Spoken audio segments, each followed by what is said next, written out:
Shabbat Shalom, Chag Sameach. A little bit of a different kind of video this week. I'm recording this a couple of days early, right before we're about to start shaking the lulav with our ECC kiddos in the sukkah. So I wanted to do something of a little unboxing video for the lulav and the etrog, so you can kind of see what's going on. First of all, I have a lulav here, and they don't always come so beautifully constructed, but I'll take it out of the plastic for us so that we can see what's going on. There are some people who, when they use a lulav and etrog every single day of the holiday, they have very special long, thin cases that they hold the lulav and etrog in so that they can carry it around safely. You can see this is nice and fresh. We have 3 out of our 4 species that make up the lulav in total. First is the lulav proper. That is the palm. It's nice and it's straight, and it reminds us certainly of our body part of our spine, which we want to be nice and straight as I sit up because I have terrible posture. Then over here we have the willow. The willow is reminds us of our lips, our mouths. And there's a spiritual meaning about what it is to be paying attention to what comes out of our mouths, particularly in these days right after Rosh Hashanah and Yom Kippur. Here we have the myrtle. This is reminiscent of our eyes. If you look at one of the little, here I can take off a little leaf.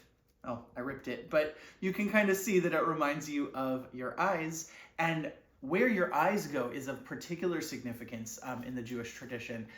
The idea that where your eyes go, so goes the rest of your body. It's part of the reason why, the justification why we have fringes, why we have the tzitzit, is because we should look at them and always remember the mitzvot and not allow our eyes to stray in directions that it shouldn't stray.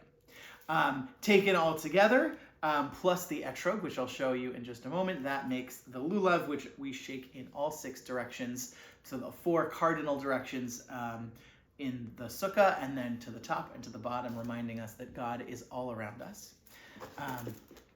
It also makes a nice little shaking sound, which just like that.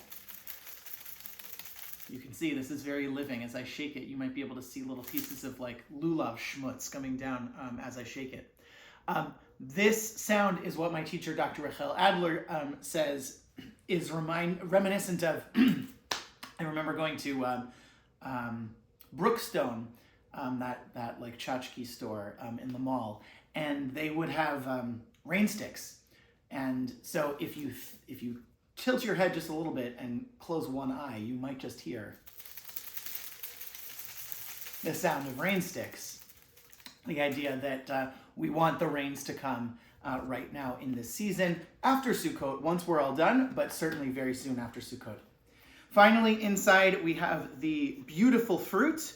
That is a direct translation from the Torah, and we know it as the citron or the etrog.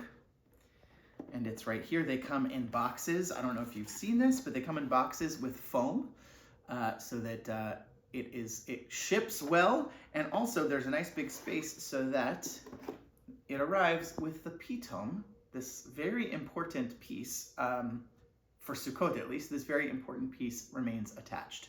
The pitom is the what used to remain of the flower, of the bud, before the fruit came. And it's what makes an etrog kosher. If the pitom falls off, you are no longer allowed to use this for the purposes of Sukkot.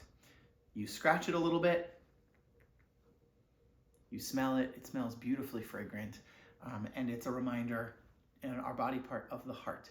So taken together, our spine, our lips, our eyes, and our heart, all are supposed to be working together in tandem to make sure that as we move forward in the year 5785, that we are all aligned. Our body, our lips, our eyes, and our hearts moving in the direction that we want to be, moving with the intention that we want it to be, making sure that we start out this new year with the best of what we are writing in this new book as it opens in this new year.